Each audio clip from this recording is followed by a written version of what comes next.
Demandé si la conscience supramentale était forcément une conscience occulte.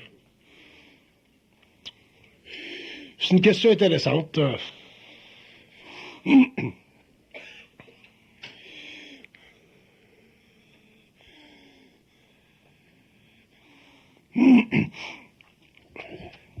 Je vois pas l'intérêt à diviser la conscience en deux. Mais effectivement, la conscience supramentale, chez certains individus qui vont ou qui bénéficient, si vous voulez, d'une grande sensibilité intérieure, leur permet d'atteindre des niveaux de communication ou des niveaux de pensée qui sont de la communication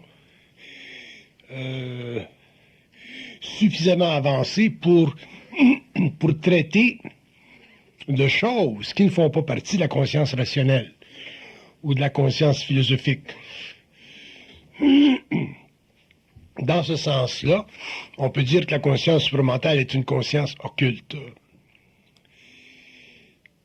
Par contre,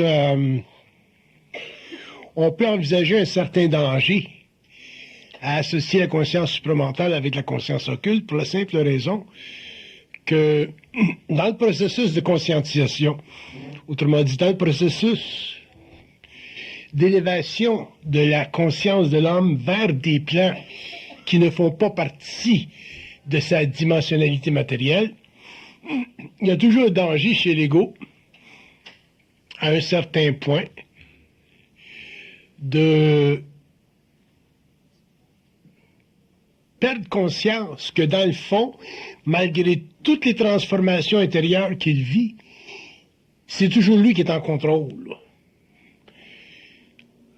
Donc, d'associer la conscience supramentale avec l'occulte ou l'occultisme, ça peut être dangereux, ça peut être néfaste, et ça peut donner à certains individus l'impression que l'occultisme a une valeur plus grande que la psychologie normale. Mais vous verrez qu'au cours de l'évolution, dans la mesure où vous prendrez de plus en plus contact avec vous-même, mais sur un plan mental et non pas sur un plan astral, qu'il n'y a pas grande différence entre la conscience normale de l'homme et la conscience occulte, avec cette différence que un homme très très conscient va très loin dans l'étude de la vie et à ce moment-là, effectivement, dépasse les frontières normales de la psychologie quotidienne, de la psychologie normative qu'on apprend à l'université, et ainsi de suite. Alors, je voudrais faire la conférence sur des aspects de la conscience occulte qui nuisent à la conscience de l'homme ou à l'homme en évolution et qui ont tendance, avec le temps, à réduire sa capacité de contrôler sa vie. Je vous donne un exemple. On sait très bien que quand un homme se spiritualise, qu'il commence à prendre conscience de certaines valeurs intérieures, on s'aperçoit que son contact avec le monde diminue. L'importance du monde pour lui diminue. Et la raison pour laquelle la conscience du monde diminue chez l'homme qui se spiritualise, c'est parce qu'il vit dans ce processus-là une certaine astralisation, c'est-à-dire que il subit une altération de son format psychologique par des entités astrales. Et à partir du moment où l'homme subit une transformation de son format psychologique par des entités astrales, éventuellement, l'ego se déconnecte de la forme, autrement dit, l'ego se déconnecte de la matière, et éventuellement, ça devient difficile pour l'homme spirituel, de pouvoir établir un pont ou de faire un pont entre sa vie matérielle et sa vie intérieure. S'il est moindrement débalancé, ça peut aller très loin. Ça peut l'amener même à un point où il n'est plus intéressé au monde matériel, il n'est simplement intéressé qu'au monde spirituel, et ainsi de suite.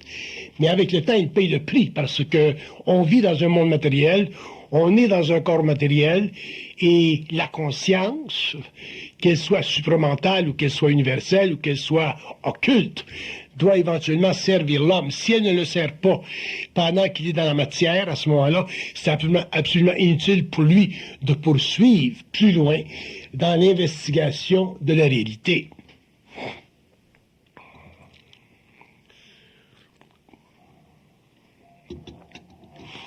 Mon expérience m'a démontré au cours des années que la spiritualisation de l'homme et le mouvement de sa conscience vers des plans un petit peu plus occultés a tendance à créer chez lui des illusions suffisamment fortes pour disconnecter l'ego de sa réalité matérielle au point où l'homme n'a pas été intéressé à travailler, n'a pas été intéressé à la sexualité, n'a pas été intéressé à la vie normale. Et ça, c'est que cette condition-là existe temporairement chez l'homme dans un processus de conscientisation, je l'entrevois, mais que l'homme en arrive éventuellement à intégrer cette énergie-là et à cesser d'abattardiser sa vie pour prendre le contrôle de son existence. Ça, c'est essentiel s'il veut, sur le plan matériel, être heureux, conscient et créatif. Sinon, il ne sera jamais créatif. Donc, l'ésotérisme ou les sciences occultes ou la conscience avancée ou l'étude des visages cachés de la conscience, c'est pas nécessairement pour tout le monde. Beaucoup de gens peuvent s'y intéresser parce que ça fait partie des dimensions qui sont à l'extérieur de l'expérience purement rationnelle de l'ego. Et l'homme, naturellement, veut avoir des réponses à sa vie, il veut comprendre la vie, veut connaître, veut comprendre la programmation, veut avoir le contrôle sur sa vie, veut exercer une conscience créative qui n'est pas assujettie aux lois illusoires et psychologiques du libre arbitre, et ainsi de suite. Ça se comprend. Mais l'homme doit en arriver aussi à envisager le fait que dans la relation avec les plans, dans la relation avec les entités, dans la relation avec les mondes obscurs, ou même si ce sont des mondes de la lumière, ce sont des mondes obscurs, il doit toujours envisager les lois de ces mondes-là. Et les lois de ces mondes-là ne font pas nécessairement partie des lois de notre monde. Donc, ça demande un grand équilibre pour un ego de traiter avec des entités, autrement dit, avec des intelligences qui font partie d'autres mondes et qui sont en travail d'évolution par rapport à nous sur le plan matériel, et en même temps, garder sa job chez Eaton. Ça demande beaucoup de maturité. Au cours des 30 années que j'ai travaillé dans le public, je me suis, dans un sens, donné comme directive de faire comprendre à l'homme que la spiritualisation trop avancée de sa conscience, sans une maturité équivalente, pourrait l'amener à une déchéance psychologique et à un arrêt ou à une paralysie psychologique, qui ferait en sorte qu'avec le temps, il pourrait avoir une moins grande jouissance de la vie que s'il était purement inconscient. Autrement dit, on pourrait me poser la question, est-ce qu'un homme inconscient qui travaille, qui prend soin de sa famille, puis qui va en vacances deux fois par année ou une fois par année pour 2 semaines, est-ce que cet homme-là a plus de valeur qu'un homme qui recherche la conscience ou qui recherche à être conscient et qui n'est pas capable d'intégrer son énergie pour arriver éventuellement à équilibrer ou établir un pont entre la matérialité et sa conscience psychique? Et ma réponse, dans un sens, presque serait oui. Ma réponse serait presque oui. Pourquoi presque? Parce que je sais très bien qu'un homme qui se conscientise, bien qu'il ne puisse pas récolter de certains fruits sur le plan matériel, en récolte sur les plans occultes. Par contre, on est quand même sur le plan matériel et on a une vie qui dure un certain nombre d'années et on doit être suffisamment conscient, intelligent, mûr pour ne pas se laisser embrigader dans une conscience dont on ne peut pas maîtriser le mouvement. C'est dans ce sens-là que la conscience occulte ou les études occultes ou les avancées extrêmement puissantes vers des domaines que la psychologie cartésienne se refuse d'étudier sont toujours et demeureront d'ailleurs toujours pour l'homme, non pas nécessairement un risque, mais une aventure dont il ne connaîtra pas nécessairement le dévouement s'il ne prend pas contrôle de sa vie. Alors, qu'est-ce que ça veut dire, prendre contrôle de sa vie, quand on est en évolution de conscience, quand on commence à voir à travers les illusions des formes, les illusions des religions, les illusions des sociétés, les illusions psychologiques de l'ego, ainsi de suite. Qu'est-ce qu'on doit faire quand on commence à avancer dans une conscience ou dans un cercle de conscience qui est plus ésotérique ou plus occulte? On doit d'abord réellement réaliser que la vie dans son sens intégral, la vie dans son sens occulte, la vie dans son sens universel, sur la Terre est, pour l'homme, une école. La vie, c'est une école. Mais de dire que la vie, c'est une école, ça ne veut pas dire que l'homme doit être indéfiniment assis sur les sièges de l'école. L'homme, un jour, doit en arriver à sortir de l'école. L'homme doit en arriver un jour à pouvoir récolter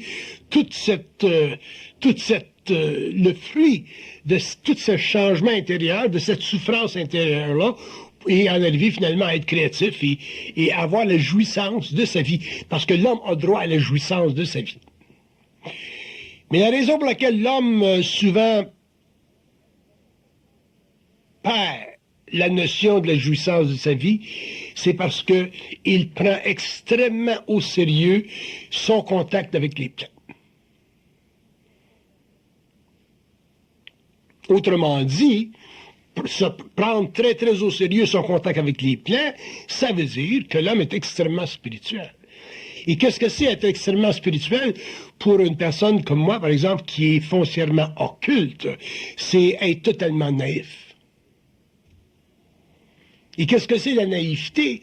La naïveté pour un être humain sur une planète expérimentale comme la Terre, c'est une conscience qui ne connaît pas les lois du mensonge. C'est une conscience qui ne réalise pas le degré de manipulation que peut exercer une entité astrale ou même une entité mentale sur l'ego. C'est inouï. C'est inouï le degré d'exercice que peut entreprendre une entité sur le mental de l'homme. Et les hommes ne sont pas tous faits du même matériel. Les hommes n'ont pas tous la même psychologie. Les hommes n'ont pas tous le même caractère. Les hommes n'ont pas tous la même force intérieure. Les êtres sont très, très différents. Donc, c'est très difficile d'amener dans le monde une science occulte, une nouvelle psychologie ou une psychologie créative qui va servir à tous les hommes, parce que les hommes ne peuvent pas réagir par rapport à cette psychologie-là d'une manière universelle, puisqu'ils sont tellement différents. Ce qui est facilement compréhensible pour une personne ne l'est pas pour un autre. Ce qui est évident pour une personne ne l'est pas pour un autre, ainsi de suite. Donc, quand on commence à parler de psychologie supramentale ou de psychologie occulte ou de psychologie ésotérique, ou qu'on commence à parler de conscience, réellement dans des termes très avancés, à ce moment-là, il faut réellement protéger l'homme contre des désirs spirituels ou des perceptions spirituelles qu'il a par rapport à un devenir ou par rapport à une conscience, parce qu'éventuellement, il peut être facilement englobé dans ce développement-là et ne pas pouvoir facilement s'en sortir. Alors pourquoi est-ce que l'homme ne peut pas facilement se sortir de cette connexion, de ce pontage avec des plans de son esprit? Pourquoi, autrement dit, l'esprit occulte de l'homme est si puissant et peut habiter l'ego à un tel point? Pourquoi l'homme peut être occultifié à un point où il perd quasiment contrôle de sa propre destinée sur le plan matériel? La raison est très simple. Expliquer le pourquoi, c'est simple. Mais vivre le pourquoi, c'est une autre chose. Expliquer le pourquoi, c'est simple parce que à partir du moment où l'homme entre en contact avec une entité quelconque, que ce soit une entité astrale ou que ce soit une entité mentale, ses corps de lumière changent de vibration. Et même son corps matériel change de vibration, parce qu'on est techniquement fait d'énergie. Donc le corps mental, le corps astral, le corps éthérique change de vibration, le corps matériel change de vibration. C'est moins évident au niveau du corps matériel, pour certains, pour d'autres, par contre, c'est très, très évident, même au niveau du corps matériel. Alors, si on prend les corps les plus subtils, comme le corps mental, où se situe la pensée, où se situe la réflexion, où se situe l'ego, et si on prend le plan émotionnel, où se situe l'émotion, qui est toujours en relation avec la pensée, à ce moment-là, on s'aperçoit que les plans les plus sensibles de l'homme sont ceux qui peuvent être les plus affectés par une vibration. Et une vibration, c'est une réalité, c'est une énergie, c'est une fondamentalité, c'est un aspect du réel invisible qui, dans sa relation avec la matérialité, crée chez l'homme, éventuellement, une ascension de conscience.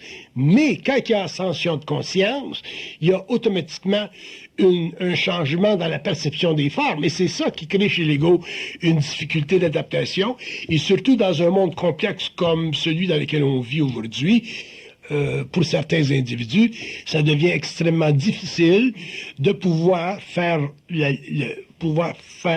la connexion, l'alliance, le pont entre le développement occulte de son moi et le développement psychologique aussi de sa réalité dans un monde matériel. Et c'est nécessaire que l'homme en arrive à ceci. L'homme doit en arriver à pouvoir balancer ces deux mondes.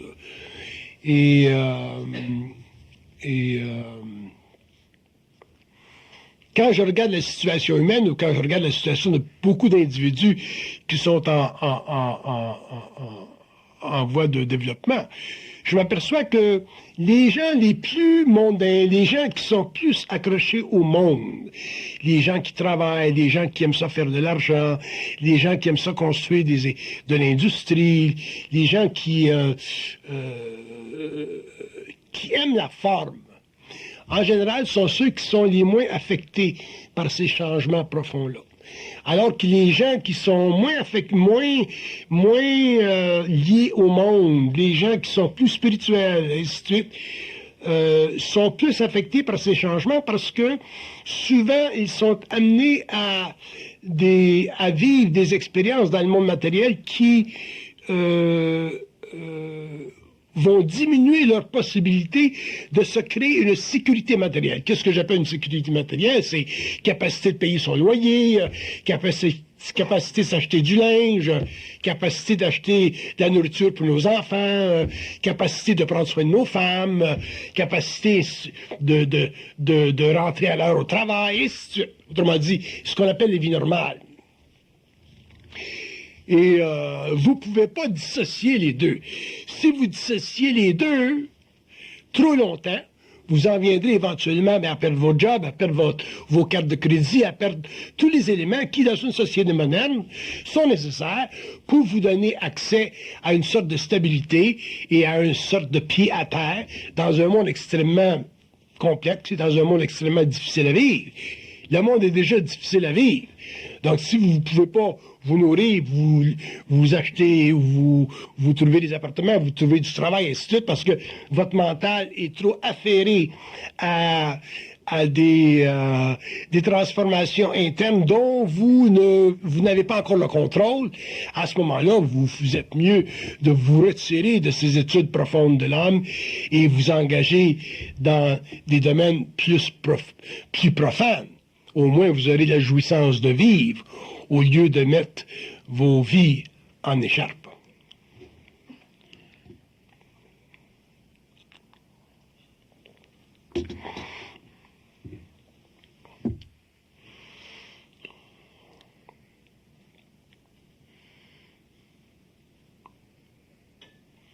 Bon, connaissant l'occulte comme je le connais, étant un maître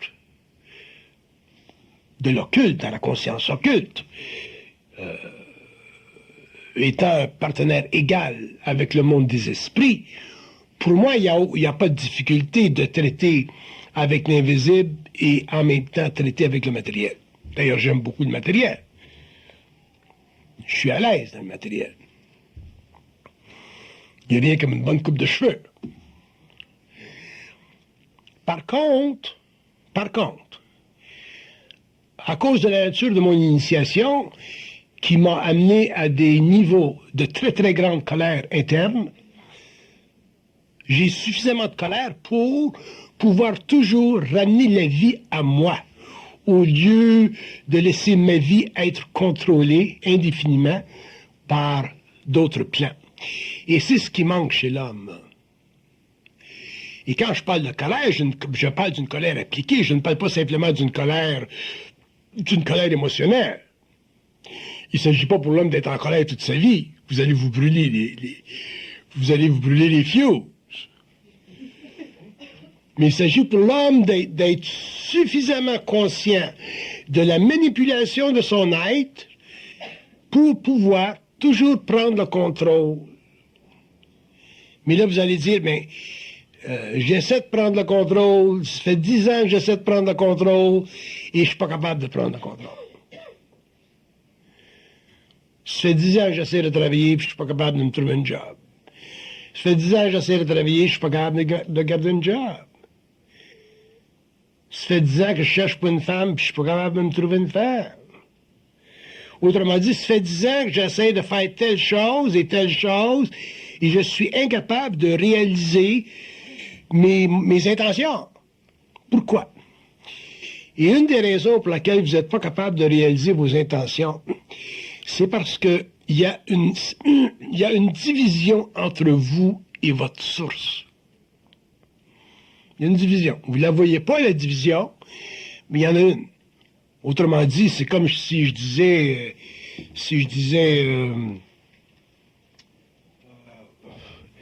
vous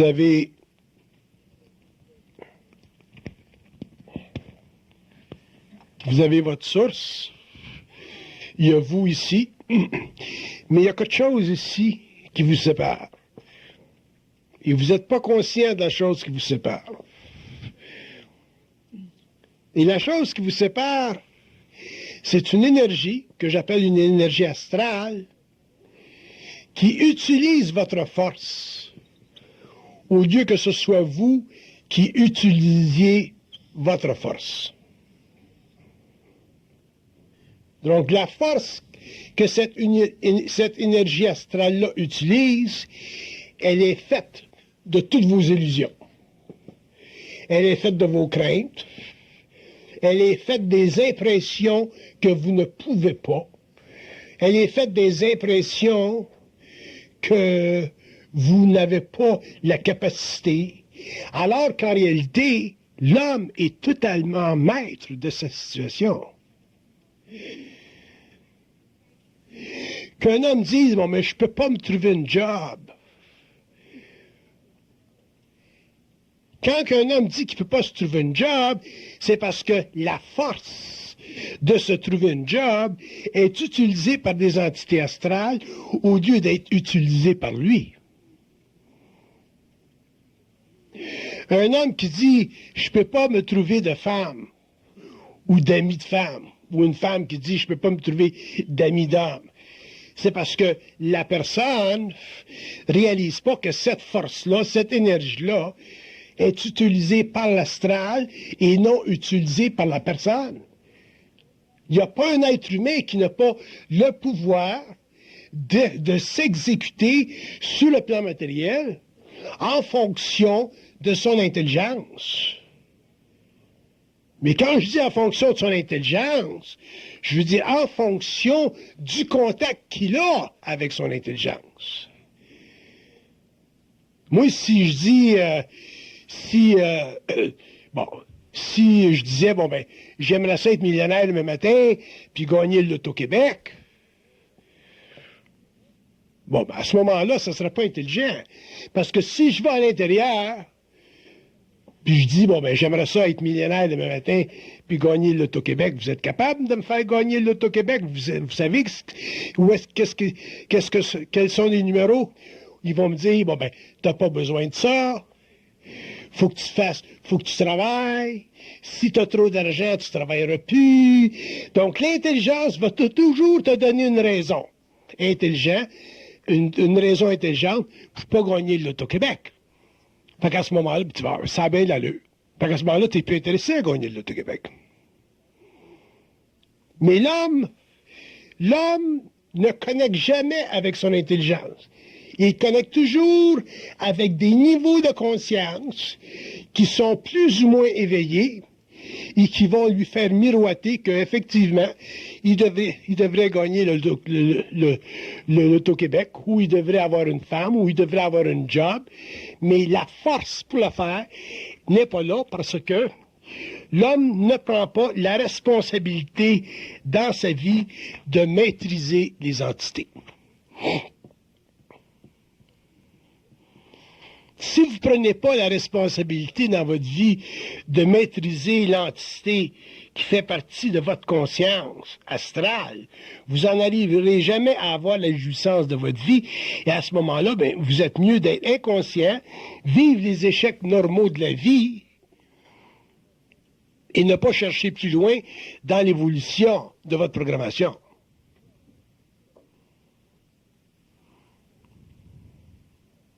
Il n'y a aucune raison fondamentale ou universelle pour laquelle tel homme ou tel homme devrait se conscientiser. Se conscientiser, ça fait simplement partie de l'évolution de certaines âmes sur la Terre. Ça fait partie du développement d'une certaine conscience sur la Terre. Mais il n'y a rien qui dit que dans l'évolution de la conscience humaine sur la Terre, tous les hommes doivent se conscientiser. Donc, une personne pourrait très bien dire, moi, j'en ai assez de la conscience, là. Je m'en vais demain matin chez Eaton, me trouver un job. Et ce serait beaucoup mieux pour lui de faire ceci que de chercher plus longtemps dans l'évolution de la conscience. Autrement dit, si vous n'êtes pas capable dans votre vie de créer un pont entre le monde matériel et le développement d'une conscience plus avancée, à ce moment-là, vous êtes bien mieux de retourner en arrière et de vivre une vie normale. Si vous voulez aller dans une autre direction et effectivement comprendre le mystère de votre propre vie, votre programmation, ainsi de suite, et en arriver à traiter possiblement avec les mondes plus avancés qui font partie de la conscience mentale, mais à ce moment-là, vous allez être obligé avec le temps d'entreprendre une étude personnelle de votre caractère. Quand je parle d'entreprendre une étude personnelle de votre caractère, je veux dire, voir jusqu'à quel point vous êtes apte à vivre de l'illusion. Vous êtes apte à vous laisser empoisonner l'esprit. Vous êtes apte à ne pas pouvoir prendre le contrôle. Parce que dans la vie, avoir le contrôle, c'est tout. C'est toute la chose. La vie consciente, c'est le contrôle. Ça ne veut pas dire que vous avez le contrôle n'importe quand, mais ça veut dire qu'au niveau psychique, vous l'avez le contrôle.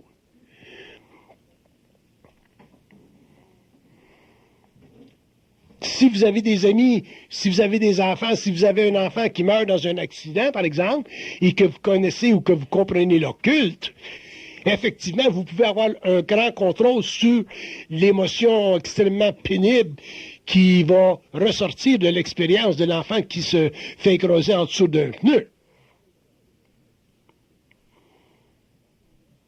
Parce que dans le fond, l'évolution de l'homme, la conscience de l'homme, la conscience supramentale de l'homme, ça revient toujours à un état de vision intérieure qui permet à l'ego, sur le plan matériel, de s'instruire de ce qui se passe dans sa vie. Si vous n'êtes pas capable de vous instruire de ce qui se passe dans votre vie, à ce moment-là, vous êtes astralement manipulé et il n'y a aucune dictée interne qui puisse donner raison à votre malaise. L'homme n'est pas fait pour être malheureux. L'homme est simplement malheureux parce qu'il n'y a pas de puissance. L'homme est simplement malheureux parce qu'il n'utilise pas son énergie interne, parce qu'il se laisse astraliser. On le sait dans le domaine de l'amour, on le vit, les femmes et les hommes le vivent constamment dans le domaine de l'amour, où l'émotion est extrêmement puissante. On sait qu'on n'est pas bien avec le type, on sait qu'on n'est pas bien avec la fille, il y a séparation, et on vit des états émotionnels absolument absurdes, au lieu de réellement voir que c'est fini, bonjour. La vie continue, même chose pour le job. Mais le contact interne avec l'homme n'est pas suffisamment développé, n'est pas suffisamment présent pour que l'homme ait une capacité d'évaluer instantanément ce qui se passe dans sa vie quand il souffre. Et c'est là qu'à ce moment-là, l'astralisation commence et qu'il peut perdre facilement contact avec sa réalité, venir en contact avec d'autres niveaux de réalité qui sont inférieurs et éventuellement se faire astraliser à un point où il perd contact, où il perd la jouissance de sa vie. Vous devez avoir la jouissance de votre vie. Que la jouissance de votre vie soit plus éclairée que la jouissance de la vie chez un homme inconscient, c'est possible, mais au moins vous devez avoir la jouissance de votre vie. Qu'une initiation, qu'une transformation, qu'une période de transformation dure longtemps pour un être humain, c'est normal, parce que l'homme est très complexe. L'homme est très complexe et la science occulte, la nouvelle psychologie qui est en train de prendre racine dans le monde, c'est une science qui est longue à absorber parce que l'homme doit parfaitement comprendre les aspects occultes de son moi. Ça, je suis d'accord avec ça. Mais que l'homme en arrive avec le temps à pouvoir avoir jouissance de sa vie, c'est essentiel. Si vous n'établissez pas un pont, si vous ne cherchez pas à établir un pont entre la conscience de vos sens et la conscience interne de votre mental, vous n'aurez pas jouissance de votre vie. Vous serez simplement des êtres à la recherche de quelque chose, à la recherche d'un équilibre, à la recherche d'une créativité. Mais cet équilibre et cette créativité-là ne vous viendra pas facilement parce que vous n'aurez pas la force de la créer. Il faut que vous la créez, votre condition. Il faut que ça vienne de vous. Ça ne peut pas venir de l'occulte. Et probablement la plus grande illusion de l'homme par rapport à l'occulte, c'est que l'occulte va l'aider. L'occulte ou les entités astrales ou les entités mentales ou tout ce qui fait partie de l'arrière-plan de la conscience de l'homme sur la Terre, ce n'est pas là pour l'aider, c'est là pour le faire avancer. Seul l'homme peut s'aider. Seul l'homme peut s'aider. Quand on parle de contact avec les plans, quand l'homme commence à entrer dans un dialogue, une communication avec des intelligences qui ne sont pas matérielles, c'est évident que l'apport de lumière qui entre dans sa conscience doit être matérialisé. Ça veut dire quoi, ça? Ça veut dire que le contact avec les plans, à quelque niveau que ce soit, doit toujours servir l'homme. Si ça ne vous sert pas, à ce moment-là, il y a une rupture entre vous et les plans, il n'y a pas de pont de créer, vous n'avez pas contrôle sur votre vie et vous êtes en voie de perte de jouissance.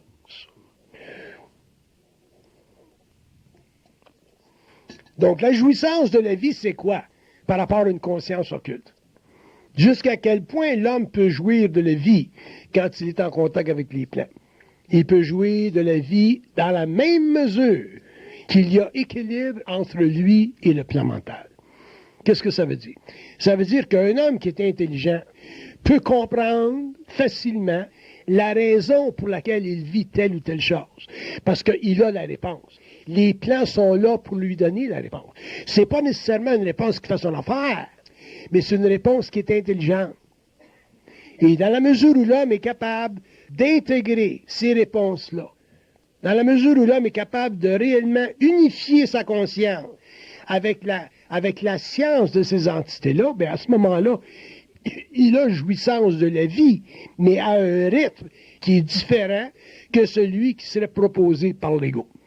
Moi, en tant que personne, j'aimerais ça avoir un bel automobile, j'aimerais ça avoir telle chose, j'aimerais ça faire telle chose, j'aimerais ça avoir... Ça, c'est normal. L'homme peut aimer avoir des choses. Par contre, la vie, dans son mouvement, dans sa science, a des raisons autres. La vie a des raisons autres. Si l'homme a contact avec la vie, donc avec les plans, il peut comprendre les raisons autres. Et à ce moment-là, ce que tu veux, ce que tu as besoin, va probablement être ratissé, mais ne va pas être enlevé. Ne va pas être enlevé. Tu n'auras pas de Jaguar, tu vas avoir une Volkswagen. Au moins, tu vas pouvoir te déplacer d'ici à là. Ta femme, ça ne sera pas Sharon Stone, ça va être ta femme.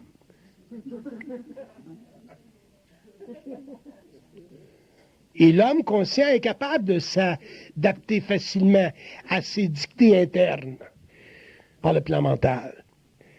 Mais par contre, si l'ego n'est pas capable de créer le pont entre lui et les plans, autrement dit, toujours chercher la jouissance de sa vie, à ce moment-là, éventuellement, le niveau d'habitation va augmenter. Et le niveau d'habitation peut augmenter à un point où ce sont les aspects astraux de sa conscience qui contrôlent sa destinée humaine et qui font de lui un initié à perpétuité. Il ne s'agit pas pour l'homme d'être un initié à perpétuité. Il s'agit pour l'homme de comprendre assez vite les mystères de l'initiation, les mystères de la conscience.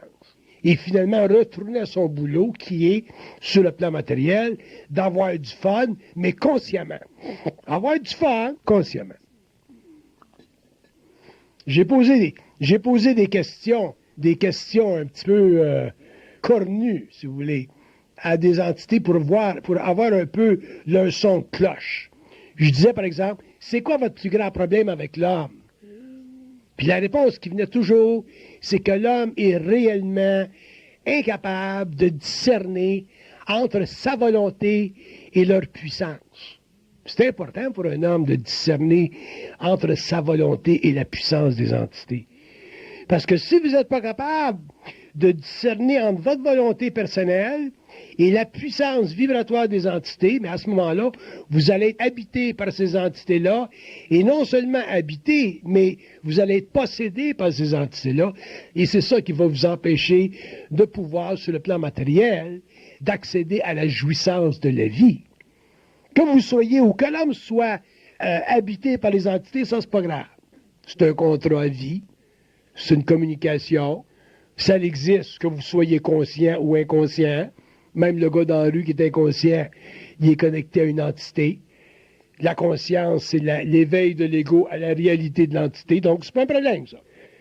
Mais dans la mesure où l'homme n'est pas capable de faire valoir sa volonté au-delà de la puissance magnétisante de l'entité, à ce moment-là, vous avez un problème. C'est à ce moment-là que vous êtes astralisé. Et c'est à ce moment-là que vous n'êtes pas capable d'avoir, ou ce que j'appelle, bénéficier de la jouissance de votre vie. Alors, je demandais à l'entité, c'est quoi l'autre problème que vous avez avec l'homme? Puis l'entité me disait, l'homme n'est pas intelligent, n'est pas suffisamment intelligent pour comprendre son intelligence. J'ai dit, ça veut dire quoi, ça? Ben, moi, dans le français. Puis il dit, l'homme n'est pas suffisamment intelligent pour comprendre son intelligence. Ça veut dire que l'homme n'est pas capable de voir les failles de sa conscience astrale. Il est astral, puis il ne voit pas qu'il est astral. Alors, j'ai dit, ça demande quoi pour qu'un homme puisse voir qu'il est astralisé? Puis la réponse qui venait, c'est qu'il souffre pour rien. Il souffre pour rien. J'ai dit, l'homme souffre pour rien. Il dit, quand l'homme est astralisé, c'est parce qu'il souffre pour rien. Donc, ça veut dire que si l'homme souffre, c'est parce qu'il est astralisé. Cut it any way you want. Regardez ça de n'importe quelle façon que vous voulez. Quand l'homme souffre, c'est parce qu'il est astralisé. Vous allez dire, ben oui, mais je viens de parler de mon fils, il vient de se faire écraser par un automobile. Il y a souffrance. Vous êtes astralisé pareil. Ça ne veut pas dire que vous n'avez pas le droit de pleurer. Mais c'est votre conscience astrale qui vous permet de leurrer. C'est pas votre conscience mentale. Si vous étiez en contact avec votre conscience mentale, quand votre enfant vient de se faire écraser en dessous de la roue, il vous dirait, arrête-moi non ça, là. Ça parle comme ça, la conscience mentale. Quand on parle de conscience mentale, l'esprit pur, pas d'émotion là-dedans. Il est mort, c'est assez. Sa vie est finie, là. Arrête-moi ça, là. Mais comme on n'a pas contact avec le plan mental, qu'on a contact avec le plan astral, là, tout rentre en jeu. Les images, la mémoire, tout le set, là. C'est pour ça que l'homme souffre, c'est pour ça que je dis, où il y a souffrance chez l'homme, c'est parce qu'il est astralisé. Même si sa souffrance est valable, même si c'est normal que quand tu vas dans un salon funéraire, tu pleures, c'est normal. Tout le monde l'accepte. Ça fait partie quand même de la conscience astralisée. Ça ne veut pas dire qu'il n'y a pas des niveaux de conscience astralisée qui sont valables. Ça veut dire que, objectivement, une conscience astrale, ça mène à de la souffrance. Donc, c'est quoi de la souffrance? La souffrance, c'est un état d'esprit qui empêche l'ego d'avoir total contrôle de sa vie, c'est-à-dire d'avoir jouissance de sa vie anytime, anywhere, under any circumstances. Fait qu'un parent qui, techniquement, serait dans une conscience mentale et qui verrait l'enfant écrasé en dessous d'un camion, mort, il serait capable, techniquement, de voir que l'enfant est libéré. Il n'y a plus de karma à vivre sur le plan matériel. Il est en dehors de son corps. Il ne souffre plus. Toi, tu souffres à cause de ta mémoire. Mais lui, il est d'un autre monde. Une personne qui est morte ne t'appartient plus. Elle appartient à une autre vie. Mais nous autres, on la retient, puis on la retient, puis on la retient, puis on veut toujours qu'elle nous appartienne. Donc, c'est pour ça qu'on souffre. Et c'est de là qu'on vit une conscience astralisée. Là, vous allez dire, ben oui, mais c'est pas mal sans cœur, votre affaire. Je parle pas comme ça pour que vous soyez sans cœur. Je parle comme ça pour vous faire comprendre que l'homme vit beaucoup plus au niveau du cœur qu'au niveau de son esprit, au niveau de ses émotions que de son mental. Et c'est pour ça que l'homme sur la Terre vit une expérience d'âme. C'est pour ça que sur la Terre, l'homme vit une conscience expérimentale. C'est pour ça que sur la Terre, l'homme n'est pas libre de bénéficier à volonté de la jouissance de sa vie, parce qu'il est toujours sujet à astraliser sa conscience. La jouissance de la vie, c'est notre droit. Ce droit-là, il nous a été enlevé par les églises, il nous a été enlevé par les religions, parce que ça faisait partie du développement du pouvoir temporel sur la terre, des religions. Mais au niveau occulte, et dans sa relation avec les plans, dans sa relation avec les esprits, dans sa communication avec le monde occulte, l'homme réalise que la jouissance de la vie, ça fait partie de son droit. Mais le problème, c'est qu'au cours de l'évolution, on a perdu la notion de notre multidimensionnalité, on a perdu contact avec l'invisible, et on a mis dans les mains des religions notre conscience personnelle, on s'est fait affixer des concepts dénominationnels, comme le concept de Dieu, et on a perdu contact télépathique avec les plans, de sorte qu'aujourd'hui, en tant qu'égaux, on n'a plus d'identité, et quand on vit la vie, telle qu'on la vit, dépendant de sa période historique, on est toujours les victimes de ce qui se passe dans le monde, au lieu d'être des êtres en contrôle de notre vie, qui ont la capacité de bénéficier de la jouissance de leur expérience. Ils disent que la jouissance de l'expérience de vie sur la Terre pour un homme, ils disent que c'est le deuil de sa conscience astrale. Quand je parle de jouissance de l'expérience sur la Terre, je ne vois pas ça comme vous le voyez, vous autres. Vous autres, vous pensez, la jouissance, ça veut dire avoir du fun tout le temps, 24 heures par jour, puis aller au club, rencontrer des femmes, puis danser. C'est pas ça que je parle de jouissance de la vie. Jouissance de la vie, ça veut dire être en équilibre avec les événements dans le monde qui vous touchent, de près ou de loin, et de ne jamais être en déséquilibre par rapport à ces événements-là. C'est ça la jouissance de la vie. Donc, la jouissance de la vie à partir d'un plan occulte ou d'une conscience occulte, c'est pas la même conception que la jouissance de la vie qu'on a, nous autres, les hommes, sur le plan matériel, quand on pense comme des joueurs de hockey. La jouissance de la vie, c'est un droit de l'homme. Mais il ne peut accéder à ce droit que dans la mesure où il crée, dans son expérience, la fondation nécessaire pour ne jamais être manipulé. Et ne pas être manipulé, ça veut dire ne pas perdre contrôle de votre émotion par rapport à des événements chocs qui servent à la transformation de vos vies. Si vous avez contrôle sur votre émotivité par rapport à des événements chocs qui servent à la transmutation ou la transformation de votre vie à un niveau ou à un autre, vous aurez toujours la jouissance de votre expérience. Parce que la vie, c'est dynamique, puis la vie, ça n'a pas de fin, puis la vie, c'est totalement créatif. L'idée que votre vie est finie, ou l'idée que vous ne serez jamais capable de faire ci, ou l'idée que vous ne serez jamais capable de faire ça, c'est simplement une illusion de votre conscience astrale. C'est un blocage interne, ça. C'est absolument irréel. La vie, c'est de l'air qui rentre par les parois de votre conscience tout le temps. Ça n'existe pas, ça. Un homme ou un être qui est coupé de la vie complètement. Le seul temps que vous êtes coupé de la vie complètement, c'est quand vous mourrez, mais avant ça, vous avez la charge de tout changer votre condition.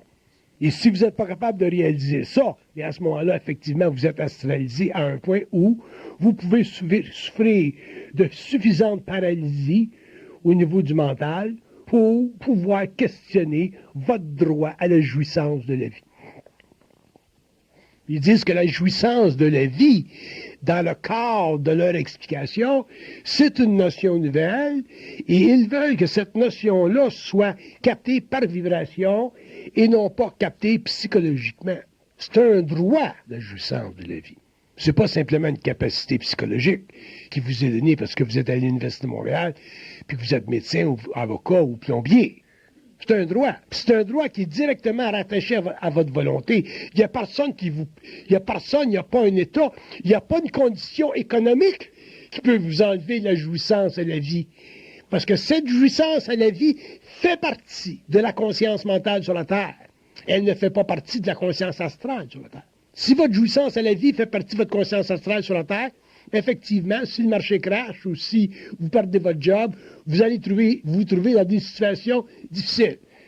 Mais si votre conscience fait partie d'une conscience plus avancée, à ce moment-là, la jouissance de la vie, quelles que soient les conditions paramétriques à l'extérieur, quelles que soient les conditions dans le monde, quelles que soient les famines, les ravages de la nature, quelles que soient vos pertes de job, quels que soient vos changements dans vos liens intimes, la vie, elle continue toujours son parcours vers un perfectionnement de votre relation avec les plans. Ça, c'est la jouissance de la vie. Donc, si vous avez moindrement de la difficulté en tant qu'individu à percevoir que vous n'en avez pas de limites, et que les limites que vous avez sont illusoires, à ce moment-là, réalisez que vous êtes astralisé. Quand je dis que l'homme n'a pas de limites, ça ne veut pas dire que vous pouvez faire ce que vous voulez dans la vie. On a une programmation. Moi, j'aime pas l'eau, puis j'aime pas les requins. Fait que demande-moi pas d'être capitaine de bateau. On a une programmation. Et on travaille, et on doit vivre à l'intérieur de cette programmation-là. Et à l'intérieur de cette programmation-là, on a droit à la jouissance de la vie. Donc, si vous avez le moindre doute d'avoir droit à cette jouissance de la vie-là, je dirais pas que vous avez des problèmes, parce que je veux pas dire que vous avez des problèmes psychologiques. Mais je dirais que vous avez des problèmes.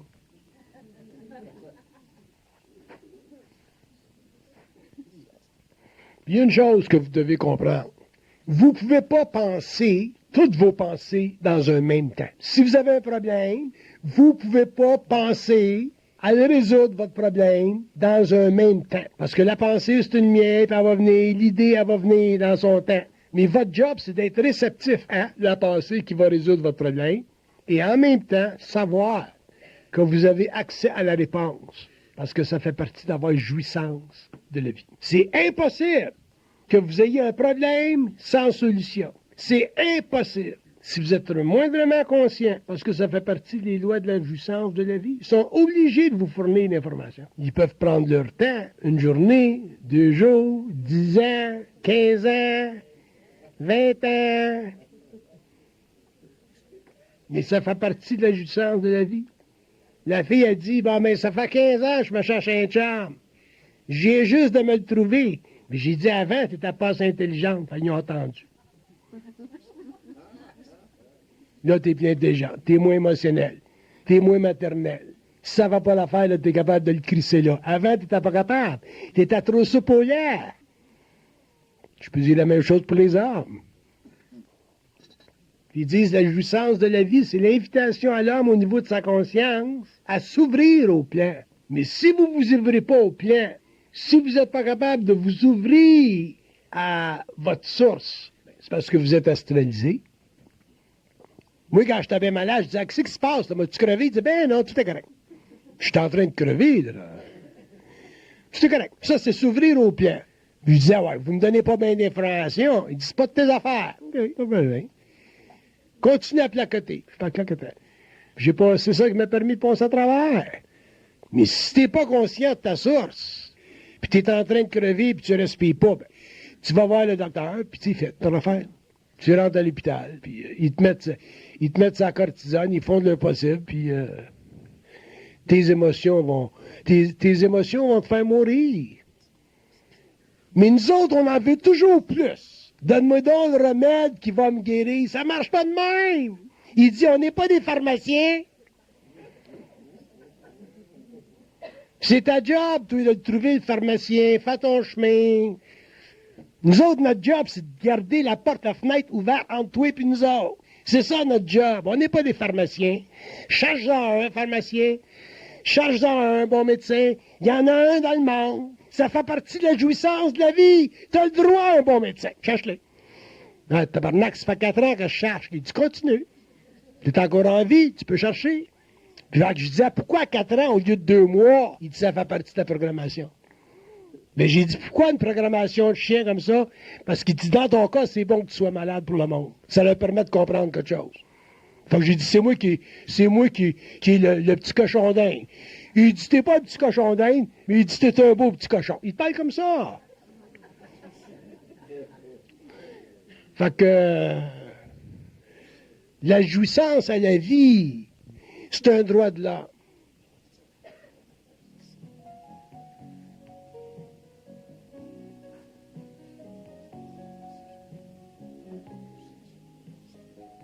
Il dit la raison pour laquelle on n'a pas accès à la jouissance de la vie, il dit c'est parce qu'on ne les connaît pas assez. Puis je vais continuer ce plan-là tout à l'heure, mais je reviens. Ils disent qu'on les connaît pas assez. Mais je dis que ça veut dire quoi vous connaître? J'ai dit, tu finis moi là? Je vous dirai ça tout à l'heure.